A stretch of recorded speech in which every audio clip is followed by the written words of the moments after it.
how to participate in the Great Awakening.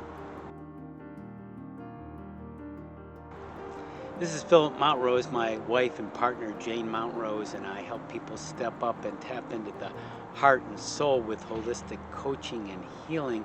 In this short video, I want to explore the Great Awakening. Hey, we're in a time where there's great science and technological progress, and some of it with good consequences, some of it with not so good. On the good side, globally, poverty is down, child labor is down, wars are down, there's an increase in women's rights, and education is spreading around the world. So there are some really good things, although there's a lot of conflicts. Civil conflicts is growing between countries and groups, and I'm going to talk a little more about this tribal warfare, and then the planet itself, what we're doing to the planet, and the environmental crises. And there's a lot of crises, the meta crises, the cultural divide, geographic divides, sexual divides, and as Laurel and Hardy, the famous silent comic duo, said, this is another fine mess we've gotten ourselves into. They would have all this carelessness and mishaps. So how do we get out of this mess? How do we awaken? So I want to share 6 ways which you personally, if you choose to, can help participate in this time of change with all the contrast and the turmoil going on, to help make the world a better place, and I think even improve your own life in the process. Number 1, be willing to participate. So part of it is you have to kind of say, yes, I'm willing to do this. You might be nervous. You may be wondering what this is all about. You may be doubting it, but you feel it is your time. And if you step up and make a decision and a commitment, opportunities will present themselves.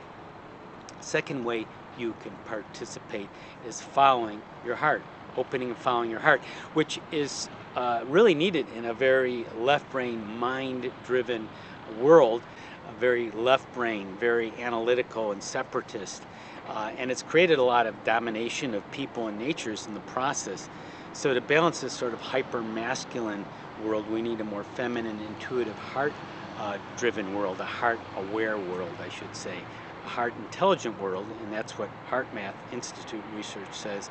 Develop your heart intelligence, and as you open and breathe into your heart and see the big picture, the knowingness, that trusting, the awareness, that helps actually give you better choices, better decisions, more awareness. It develops your creativity and intuition, research shows. It even helps with anti-aging, regenerative for your body. So there's so many benefits to live from a more heart-centered place, making you more coherent in your heart and in your inner world with your outer world, and it actually reflects out.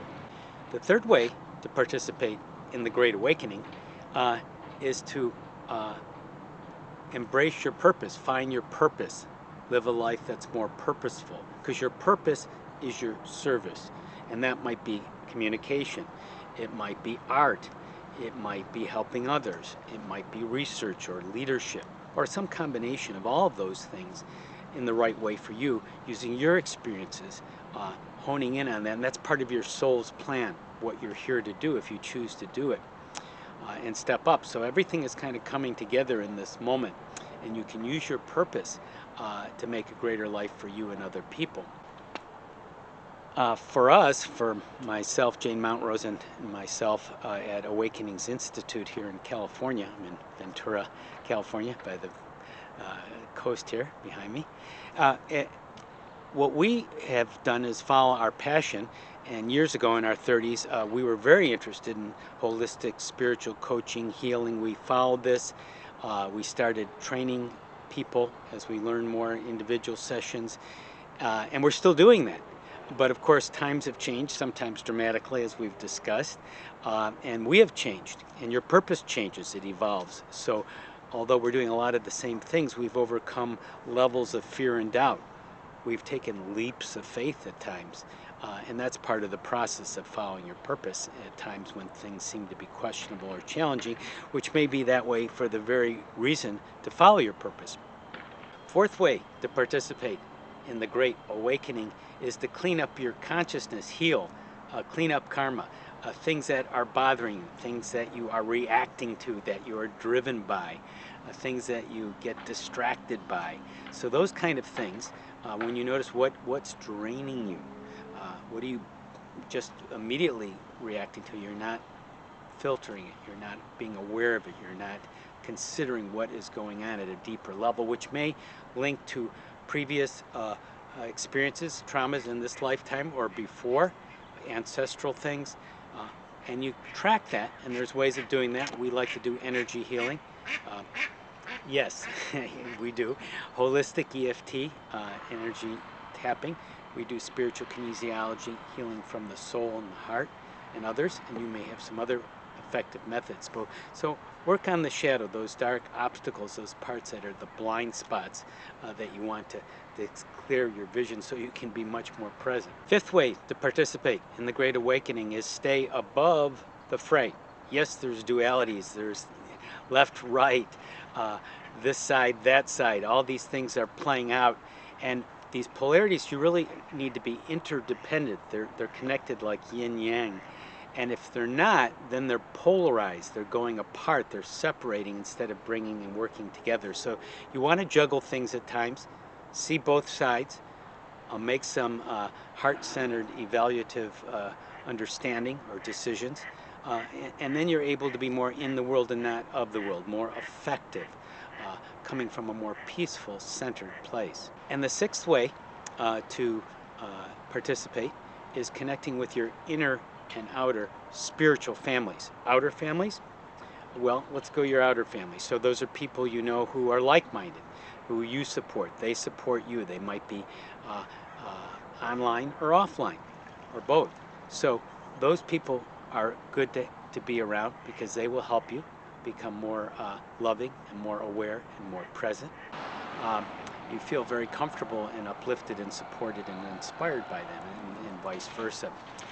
Or your inner families, from your heart, your soul's awareness will give you a lot of courage and commitment and conviction into going forward with your journey and your purpose.